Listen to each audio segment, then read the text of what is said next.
Hello, hello. Welcome to another episode of Morning Tea. And I'm just going to start right off the fucking bat and say I am so excited for today's topic and my wonderful guest because I think in just about any industry, but definitely hair, this is the topic that hurts. It makes people physically ill.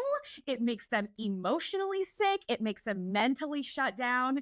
And that is money. So I have an amazing guest with me today. Her name is Misty.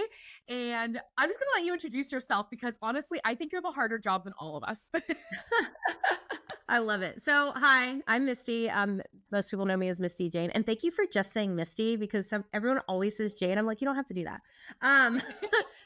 So I am an accountability coach for hairstylists that specifically works with your relationship with money. And I'm also the host of the Starting Messy podcast. I've also been in the hair industry for 21 years. And it's interesting because this whole coaching started as my own downfall, right? I was a busy stylist of 15 years. I had everything that a successful stylist you would think would have, right? Except for I was so stressed out about money and I did not know what to do with my money when I brought it home because everyone talks about making six figures, but nobody talks about what you're supposed to do with it when you get home, right? Because you can literally make millions and still feel broke. So it wasn't until I figured out like how to change my relationship with money that I realized it's a really, really big hole in the industry that not enough people are talking about. So I'm excited to talk about it.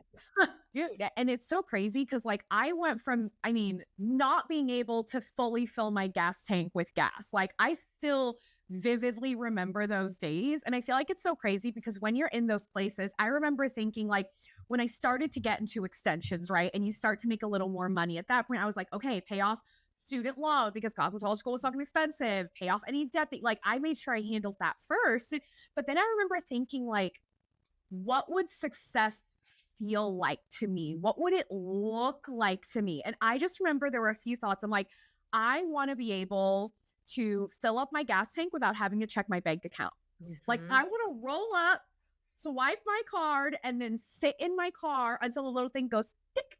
Like that to me would have felt like success. And it's crazy because I felt like once I was able to do that, then I remember this is so crazy. I was sent to like some crazy cult thing in Utah for It's always in Utah.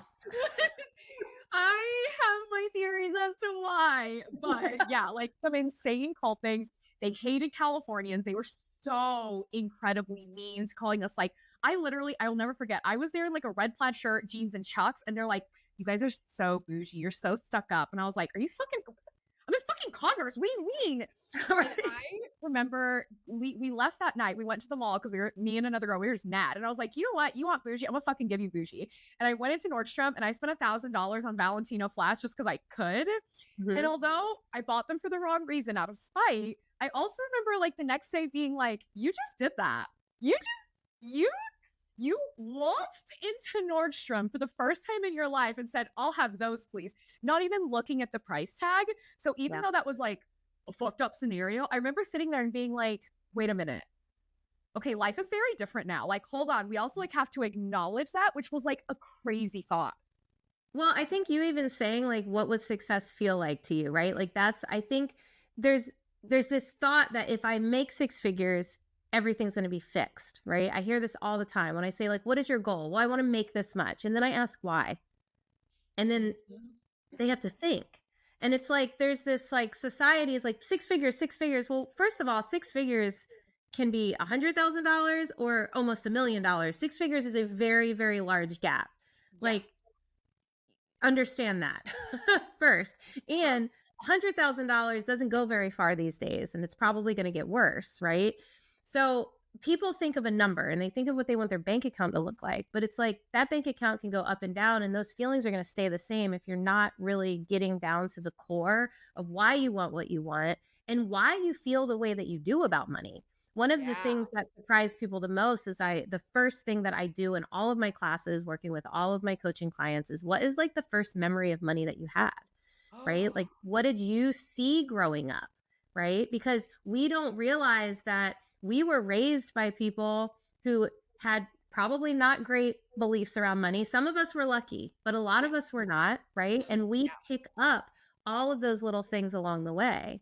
So me, for example, I'm, one of my dad is very like, money is bad. I don't think he realizes he's that way, but if people have money, they're kind of the bad guy, right? So as I started to make more, I would self-sabotage myself because I didn't want to be one of the bad guys, right? And it's little things like that that we walk around with every day and just don't even realize. Oh my Don't gosh. even And now know I'm it. sitting here like, the fuck did my parents tell me about money? And because we grew up, I feel like middle class. Like I think like we had a great upbringing. My mom grew up very, very poor. So they're both my parents are from Puerto Rico, but like her family did not have a lot of money. So I know life looked very different for them. So I feel Mhm. like for us, they tried to provide, but it's so funny. I feel like, yeah, money wise, it was never, not that it wasn't a conversation, but I feel like it was more, I was instilled with the thought of like, I can do anything. I'm Yeah. amazing. I succeed at everything I do. Failure, it can be there, but I've never like, I feel like that's what I was instilled with so much, which I do think has helped with money. Do you know what Mhm. I mean? I It's a definitely think confidence. I mean, that's the biggest thing after I work with my clients. The biggest thing they say is I have confidence in my financial decisions. And that is the goal, right? yeah, Because again, you can have a shit ton of money and still not be confident in what you're doing financially. Like absolutely. there's Well, this misconception that you use a money coach if you don't have money. And it's like, no, I actually like to work with people who do have money and have a shitty relationship with it, right? I Because love there's a that. big difference. Big difference. Absolutely. Well, even like, and I feel like if you tell me if you have seen this mistake, because I made this mistake, so I fucking know it exists. Like, I'm Uh-oh. an example. When you don't have money for so long, or you're like struggling to make money, because that was me. I was working 2 jobs 7 days a week. So I feel like the one thing that I can never be criticized for is my work ethic. Like, you want to criticize me for anything else, do it. But my work ethic, Yeah. unfucking One touchable. point. Yeah, on point. And so even with that though, like I went from like it was not a lot of money, then it was okay money, and now I'm at 20 grand a month, and that's good money now. You know what I mean?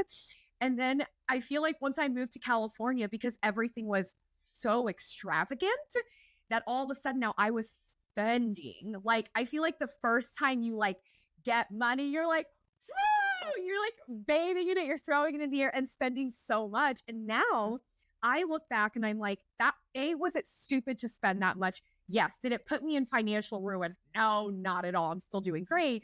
But I look back and I'm like, if only I just hadn't, I probably would have so much more money right now. Well, I truly believe that our money mistakes are our biggest teachers, like, period. But there's a lot of factors that can go into that, right? I mean, FOMO is like the biggest one, right? Like we buy things because we think we should, or we think it's going to put us in a place or make us look a certain way, whether we even intentionally do it for that reason or not. And then sometimes there's just deeper things underneath it, right? So, like, I have clients that they start seeing that bank account go up and it's like a control thing, right? They have this feeling that, well, somebody's going to come and take it from me. The shoe's going to drop at any minute, right? So I might as well take that money and be able to buy the things that I want to buy with it.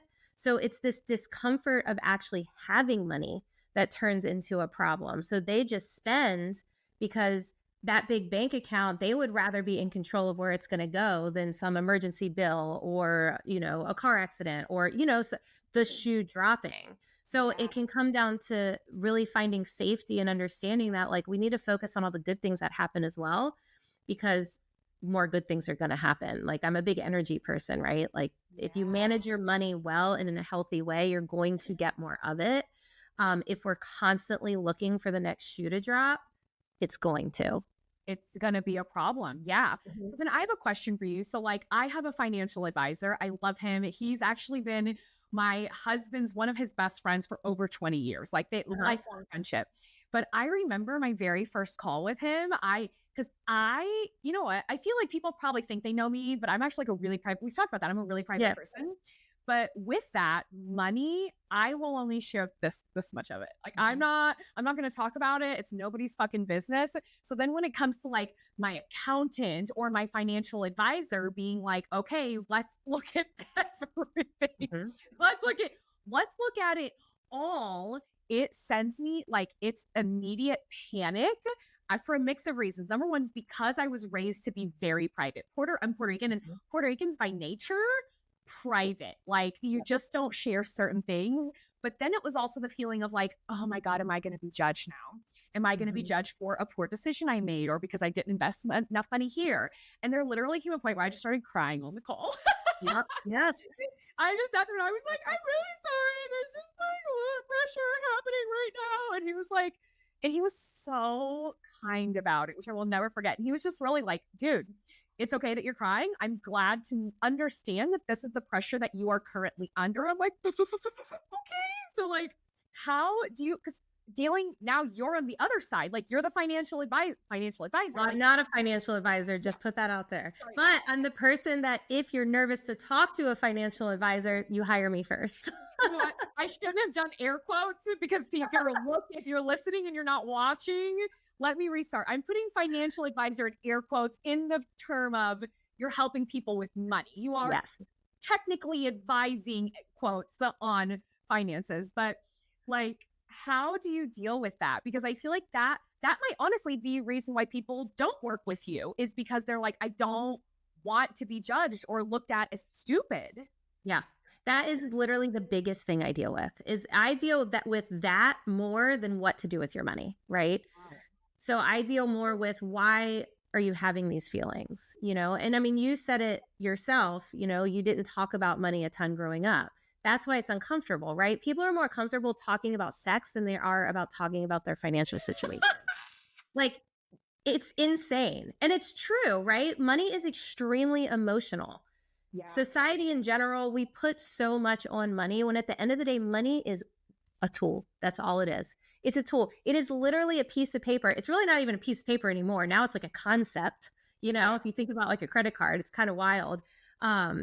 It's literally just a tool that we use, but there's so much emotion behind it. You know, I mean, you think about great grandparents who grew up in the Depression. We are still holding on to some of those things within our brain that we didn't never even had to deal with, right? It comes back to safety. So people just don't always feel safe telling their business. And if you are a private person, it can be so hard to talk about finances because we are judging ourselves. And that's like, okay, let's talk about this. So people are aware, right? This is something that I like realize is like, people know that they need to get their financial shit together. That's, you know, for the longest time I would talk about like trying to like tell people you need to do this.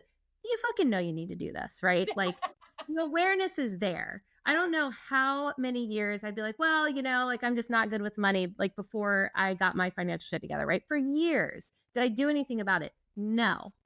Why? Because I was judging myself for it. And if I sat down and looked at all of those numbers, then all of my mistakes were going to be very clear. And I wasn't ready for that. Yeah. So what I help people with is it's time to sit down and look at the things and work through those emotions so that you can realize that that stuff that you're looking at, it's just numbers. It's just facts. Let's pull the emotions away from it or work through them so that later on you can continue to look at these things as facts and be able to make decisions based around that rather than based around reactivity and emotions. It's so deep. Money is so fucking deep. It's so deep. And you know what? I truly, to the depths of my soul, I don't think there's a hole so deep someone can't come out of. Because I've known someone, and I feel like he's spoken about it publicly, but let me not use his name. But there's a stylist that I know, and he's like, I was $300,000 in debt. That's a big number. That's a big, scary number. And he's completely out of debt now, has his own salon. And he's like, it was not easy to do it, but it was doable. And I did it in this amount of time. Do you know what I mean? And so I think like that's what people also need to remember is that there is not a hole. First off, you're not unique. Like, and I know it's not something, you think you're the only person in debt? You think you're the only person that's made a bad decision? You think you're the only, like, you are not the only person. I'm sure you've seen it all at this point. Well, yeah. And I think also, like, I like to tell people, like, right now, I'm in business debt. I say it all the time. I'm like, and what's interesting about your money journey is that it's going to change. My $48,000 that I paid off in the past, that was consumer debt. That was bullshit. That was like, I just feel like buying some Lulu stuff and like don't have the money. You know what I mean? Like that was like just unintentional shit. My debt now is for a reason. It is to grow something that I have faith in, right? And even that in itself was a different journey that I had to go on. And I think that we constantly have to go through these different financial journeys, especially if you are somebody who likes growth and you want to continue to get higher, higher levels of whatever success looks like for you. Success for me is freedom, right? Like literal time freedom. But there is going to be different levels of it. And at every different level is going to be different emotions, and it's going to be different things that you work through. And at the end of the day, debt is a tool, period. I find it very fascinating that people will be very upset about their debt, but then they could give a shit about their mortgage. And I'm like, you do know that's debt. So we place different emotions on different things. That's such like an interesting way. I've never thought about it, but I've also looked as debt as debt. Right. Well, because debt is bad, quote, and this is, I'm using quotes, right? Like debt, and there is debt that's not ideal, right? Like my $48,000 was not ideal. It was for fucking nothing. It was borrowing from my future to just get what I wanted in the moment. And then when I wanted things for my future, I couldn't because I already borrowed from it, right? Where I look at my business debt very differently because, again, it's building, right? It's going to create an income for me in the future. It's doing something different. And I think, again, we carry beliefs around it very differently. Some people don't consider their car payments debt, and that's okay. Like, I'm not here to tell anyone what debt they should pay off and what debt they shouldn't pay off, right? The point is what kind of emotions do we have around it? And is it stopping us from creating that life that we want to live? Because a lot of us are walking around with this idea that, well, I fucked up my money so bad and I'm so bad with money, I can never have these things. The house that I live in, we live in a neighborhood that was like a higher income neighborhood. Growing up, it was like where, our friends whose parents were pilots and, like the college graduates and all that. And like my husband and I both, because we grew up here in Virginia Beach, we both just thought that if we ever were to live in that neighborhood, it would be like retirement age when we're, and when we moved here at 30, because we decided to get our financial shit together, it was this like peak that we hit of like, oh my God, we did it. And it was this accomplishment, right? We talk about confidence is built on accomplishments. Like it was this accomplishment, but then a couple years in, it was like, what now? What's next? Right. Yeah. And I think that is just being able to get to this point that we thought wasn't going to happen until if ever. Like I used to say, well, I can never live in that neighborhood because I didn't go to college. I used to say that all the time. Wow. Because I'm a hairstylist. That stopped me from getting my financial shit together. Why try?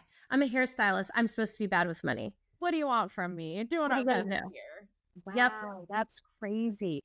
But you know what? Even hearing, because I'm someone who's very much so used to having no debt. Like, but I mean, technically, no, that is right because I paid off all my schooling. I didn't have credit cards. I was renting an apartment, leasing a car. So I'm like, that's, technically I don't really own or owe anything. But then starting my hairline, I think what people haven't realized is like that's self-funded.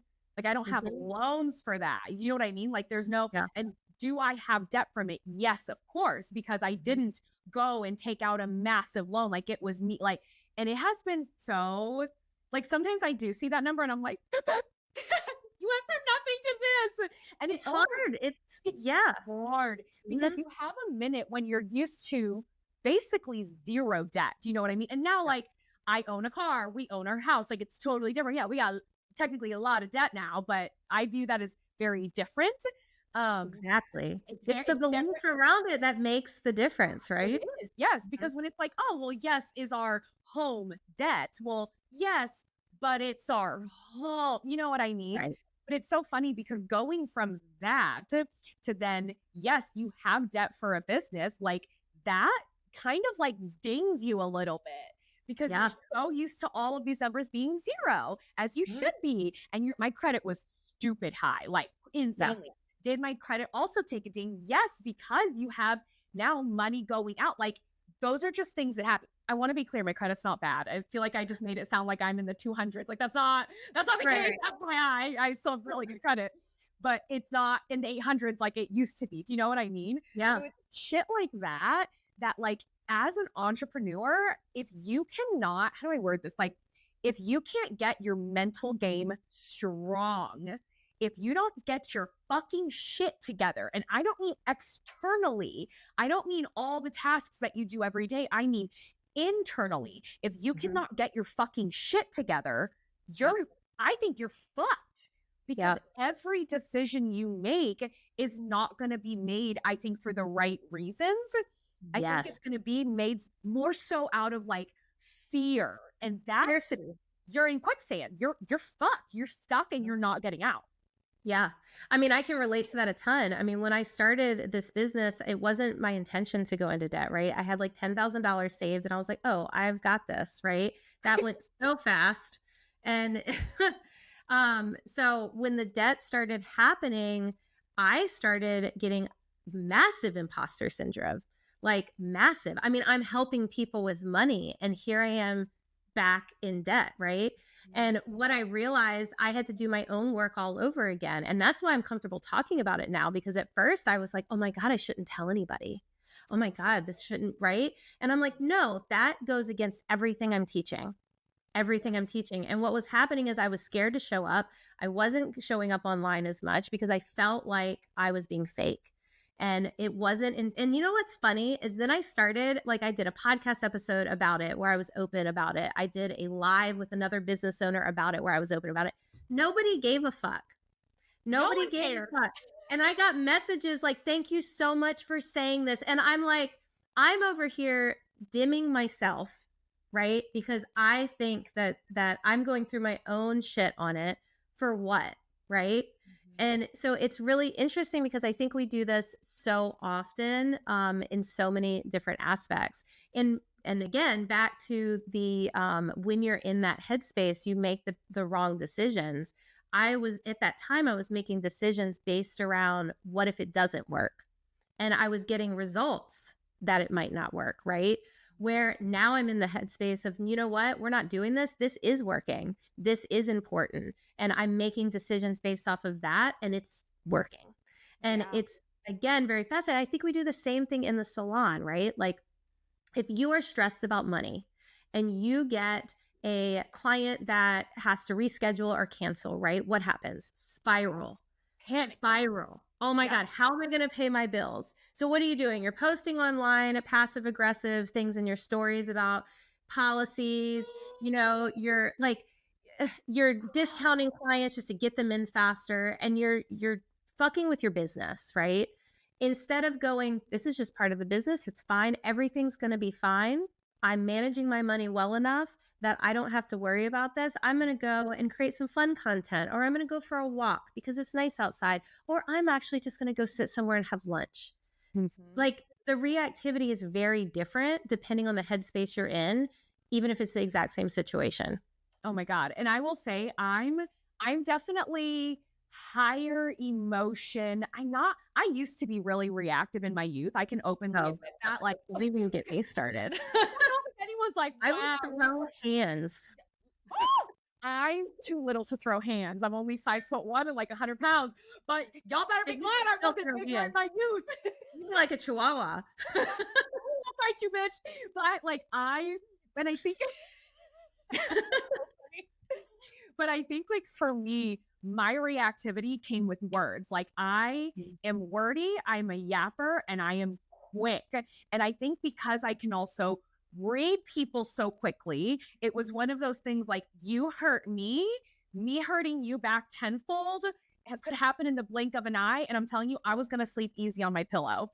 I have grown. I'm 35 fucking years old. I've grown out of that. I do not do that anymore. I have learned to bite my tongue and things like that. Do you know what I mean? But where the fuck was I going? I got so distracted by the chihuahua comment. It was so sorry. what the fuck were we just saying? Hold on, great. It was something directly related to We're what talking about reactivity. When you're stressed about something financially, then yeah. it turns into different Thank decisions. you. Yeah. Yeah. And so like with that, like I'm not a reactive human anymore, but I can acknowledge I have like almost like a higher sense of emotions. Like Mhm. I feel so deeply and so quickly. And like I have to go to my husband for that sense of calm. Yeah. Apparently, I also have to go to my husband to sign for everything in my life. Misty and I were literally talking before this call that I am currently in lease contract negotiations for my salon space for Morning House. And they were like, great, we need your husband's financials and your husband's signatures and your husband's personal guarantee. And I'm not gonna lie, when I read that, honestly, at first it was rage. Yeah. First, I'm like, are you fucking? Then I was like, we take a deep breath. They also have a business to run. It's going to be fine. But like, I have to go to like my husband for that sense of like calm because while I'm neurodivergent, he's neurotypical. While Yeah. I'm in like the fire and the storms and the crazy, he is the smooth, cool, calm waters. Don't worry about things twice. And I'm like, I've been worrying about it 45. Like, we are just polar opposites in that sense.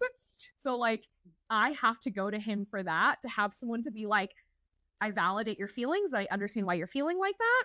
But here is the reality of the situation, blah, blah, blah, blah, blah. And like, Yep. if you don't have someone like that, you need to, first off, if you're still reactive into your mid 20s and 30s, fucking calm down. Yeah. I mean, and that's a perfect example of why people hire me for this specific thing is because not everyone has that person, right? I talked about this before on my podcast of like, not everyone has a safe space. The amount of times that I have conversations with my clients on how to talk to their partners about money is insane. Yeah. Because even that can be, you've got two money beliefs, you've got two different values when it comes to money coming together. And if you're not used to talking about money, that's an immediate fight. That's immediate reactivity. It's immediate defensiveness, and it doesn't go well. And it's why a lot of people who are in partnerships where they can't talk about money can't hit their financial goals because you have two different things coming at each other. Yeah. So not everyone has that safe space. And I think that is actually me and my husband getting our financial shit together brought us closer because that actually is something that helped us understand, our past a little bit more, understand each other a little bit more, understand values because like he, values shit that I don't. And that happens in partnerships all the time. And then what does that turn into? Why are you spending this all the time here? Why are you doing that? You know what I mean? Yeah.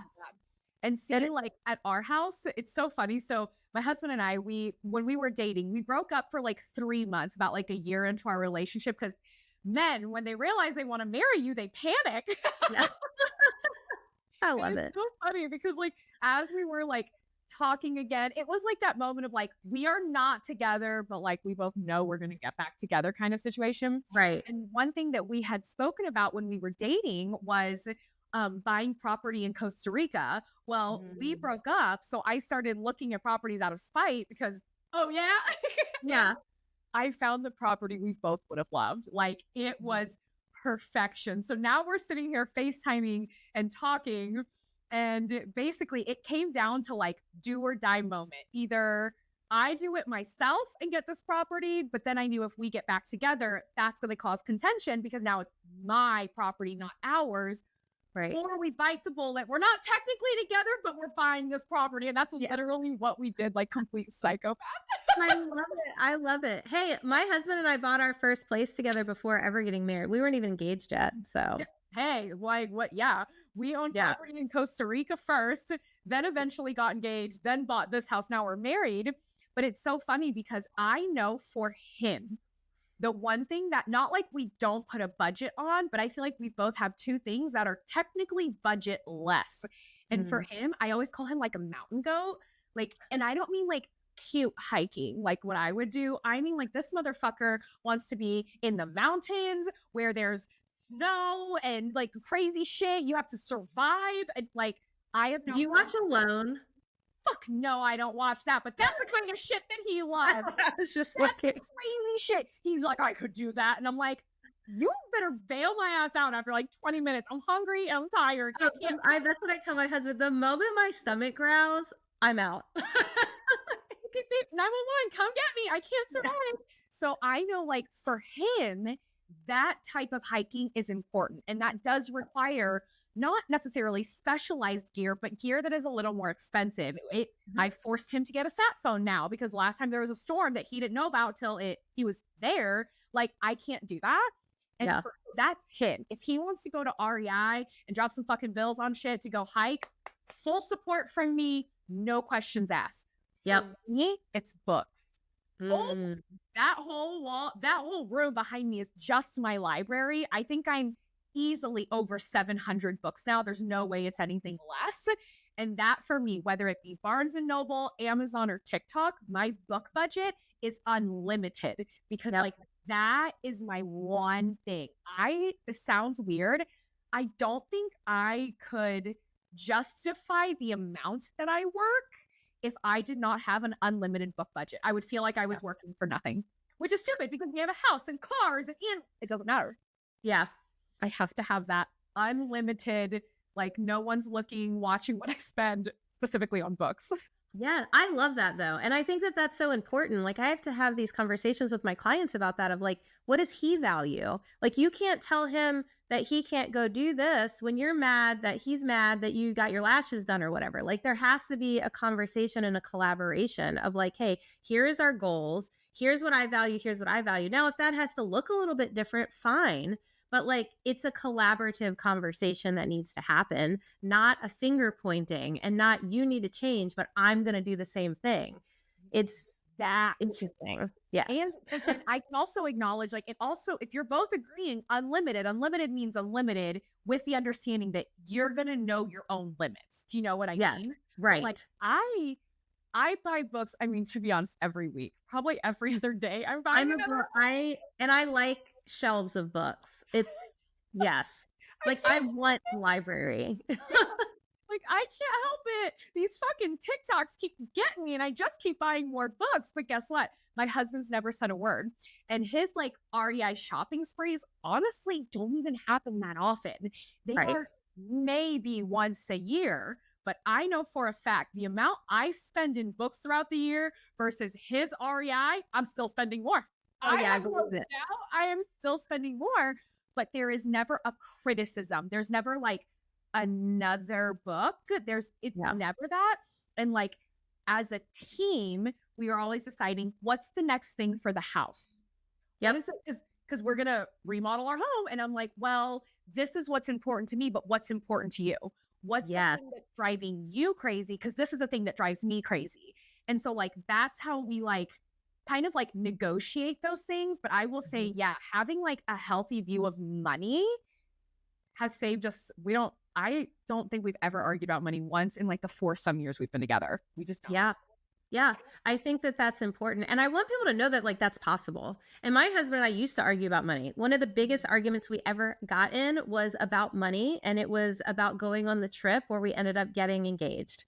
And I didn't know he had bought the ring. I didn't know that. I was like, no, we're going on this trip that we already bought plane tickets for. Even though a snowstorm's coming, we're going. And yeah, that was the biggest argument we ever got into. Wow. And it's funny now because we don't argue about money anymore. And there's ways to go about that at the beginning, right? Like, again, if you're not used to having these conversations, like it can be hard at the beginning. And I always tell people like, start small. Ask, what was your first memory of money, right? How did your parents handle money? Like, start there and just see and ask questions instead of, pointing fingers. Because I just see that so much. Or they walk in the door from a hard day at work and they're like, what did you spend this on? You know what I mean? And it's like, no. Don't.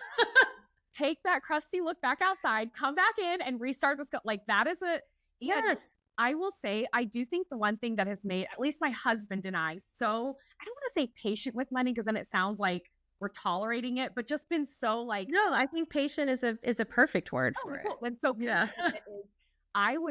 we both had very independent lives. Like I lived by myself. I bought my first home by myself. I moved to California by myself. I paid for my first apartment by myself. I paid for my first house by myself. I paid for my cars by myself, for all of my schooling, for my cell phone, for my very expensive Frenchies. Like I paid for that.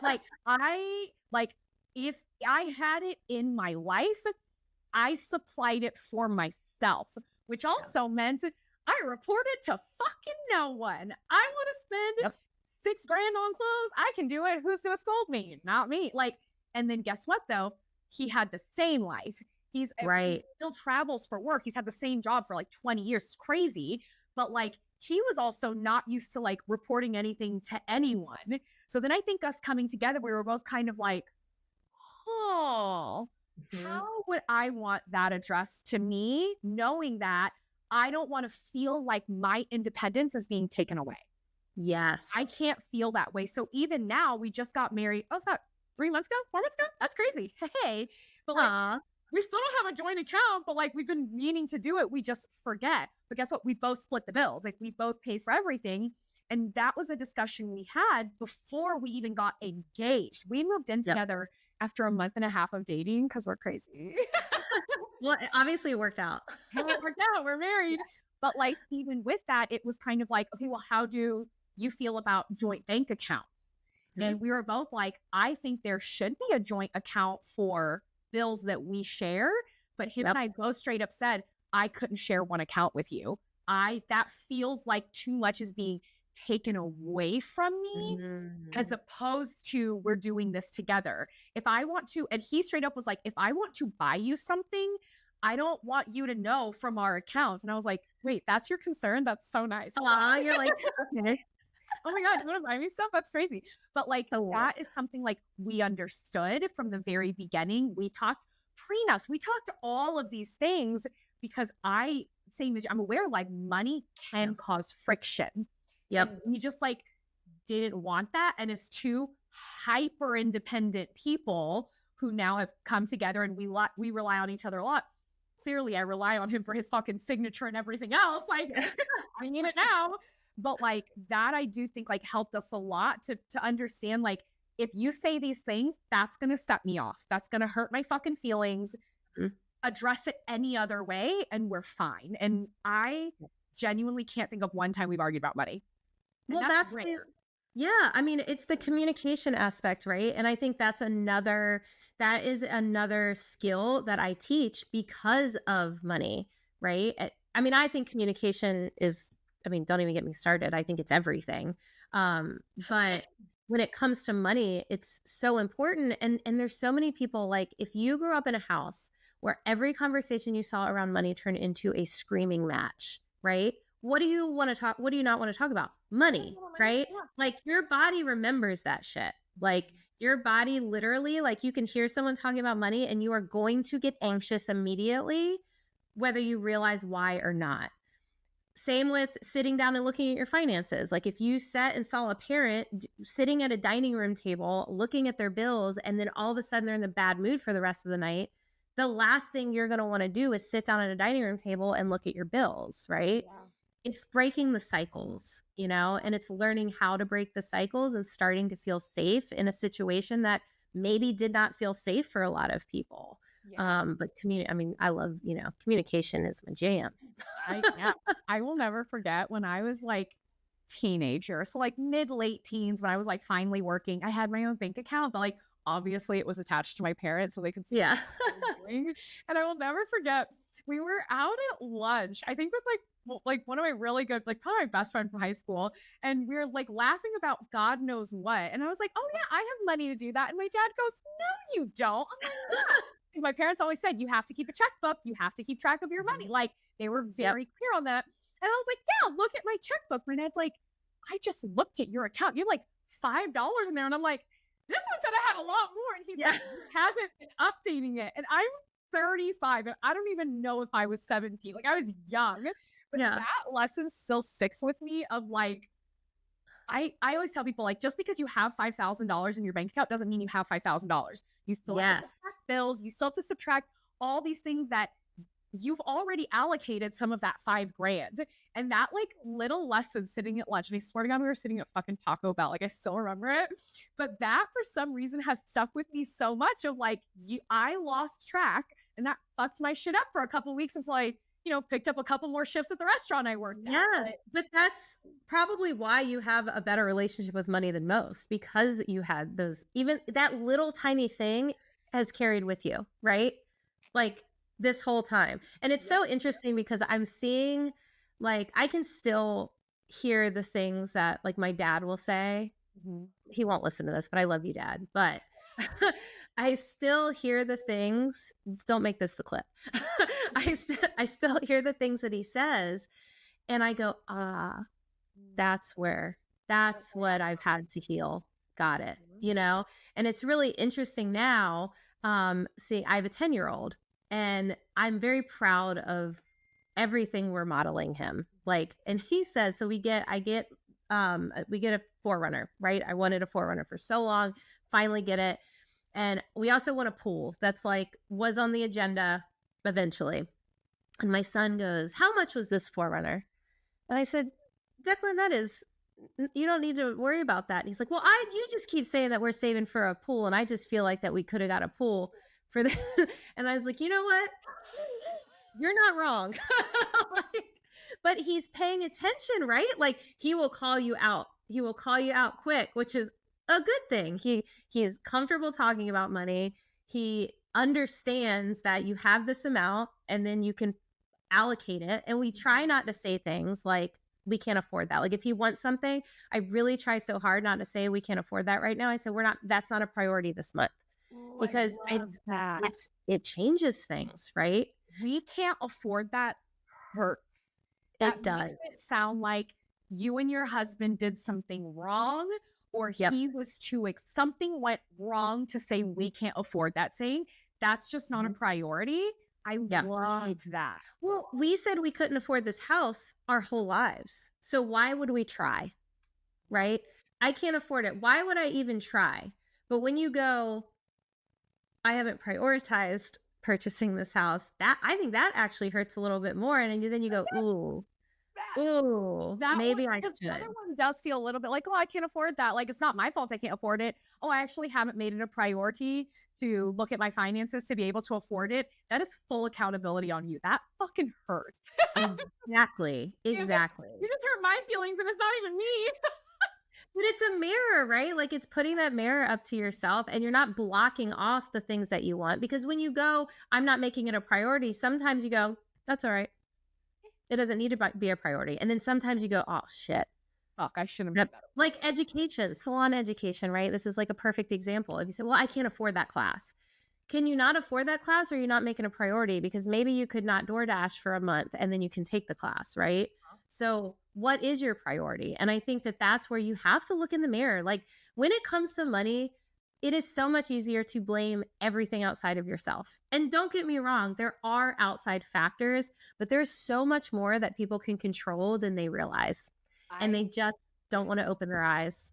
I love this. Okay, so let me ask you this. So what services do you offer? Because I feel like for anybody listening that's sitting here and they're like, Misty, okay, fine, you're speaking my language. I'm nervous, but I think I'm willing to do it nervous. Like, what services do you offer to help stylists and like beauty professionals be more comfortable? Yeah. So I one-on-one coaching, which is hands down just like my favorite. I love working with somebody one-on-one because that's where we can get really deep, right? That's where like that confidence in your financial decisions really comes through because I mean, I go deep. I'm a deep person. Hi, nice to meet you. Let's talk about your trauma. I can't help it, right? But I do think that that's where stuff actually sticks, right? I think especially when it comes to money, it's very easy to feel motivated at the beginning and then life happens, right? It's not perfect. The consistency starts to lack. And that's where the problems come in and you fall back into old habits and you start judging yourself again. So one-on-one coaching is like hands down my favorite. Every like twice a year, 1 to 2 times a year, I think I'm going to do it twice this year. I haven't decided yet. I do group coaching as well. That is still deep, but it is not quite as personal, right? So this is perfect for the person who is maybe already into personal development and they already understand how to go deeper, but they just don't know the direction that they need to take when it comes to money. And for the person who wants to not feel alone, right? So that's the Cash Confidence Stylist group coaching. And that's been a game changer for lots of people too. And then where can they find you? Instagram handles, YouTube, all the things. Yeah, God, no YouTube. I know. I don't know why. As I said it, I was like, fuck, I don't think she has YouTube. One day, I know you're hinting, but so you can find me on Instagram _Misty Jane _, and that's Jane with a Y. Also the Starting Messy podcast. I talk about money often, but it's not just about money. So it's a good one in general. You've been on it, you know. You're coming up in a couple weeks. As a guest, I think it was great. Yeah. And let me ask you this. Gosh, I could literally talk to you all day long about this. You're just like such like an easy guest to have. What do you feel? Okay, so there's a stylist, they're listening right now, and let's be honest, they're kind of shitting their pants. Like they're maybe freaking out. They know they need your help. They're maybe ready, not ready. They're kind of towing that line. Like, what's just a piece of advice you would give them, or just like a comforting word? Because I know they're dying. You are not alone. You are not alone in the slightest. The amount of conversations that I have with people that hire me or don't hire me, that have these financial issues or this stress or this lack of safety when it comes to money is so prevalent. It's like not even funny. And I promise you that there is comfort on the other side. And it happens a lot faster than you realize when you just commit to the process. And it doesn't mean that tomorrow you're going to get $100,000, right? But you can feel better exactly where you are. And I promise you, when you start to feel better with your money, more comes to you.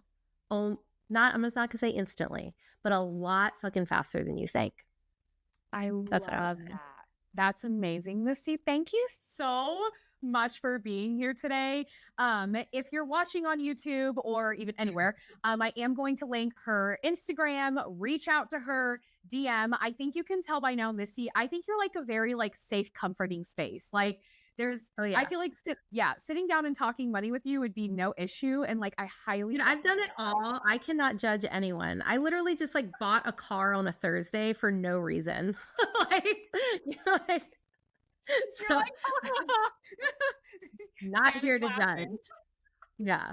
Also, you can find me at misstyjane.com. I always forget to say that. Oh yeah. Then I'll have your website linked, I'll have your Instagram link. But seriously, thank you so much for being here, because I truly think that understanding money and not even just like how to make more of it, because honestly, this is gonna sound crazy, I don't think making money is hard, but I agree with you. Knowing what to do with it when you have it and not lighting yourself on fire along the way to sabotage it all out of panic, that shit's hard. That is the hard shit right there. Yes. So thank you so much for having me. Yes, it was wonderful. And guys, thanks for being here for another episode of Morning Tea. If at any point there is someone you specifically want to hear from, let me know. I will reach out to them. If you have questions, you can DM me. You can also DM Misty. I know she is very responsive in her DMs as well. So have a great day, guys. See you next week.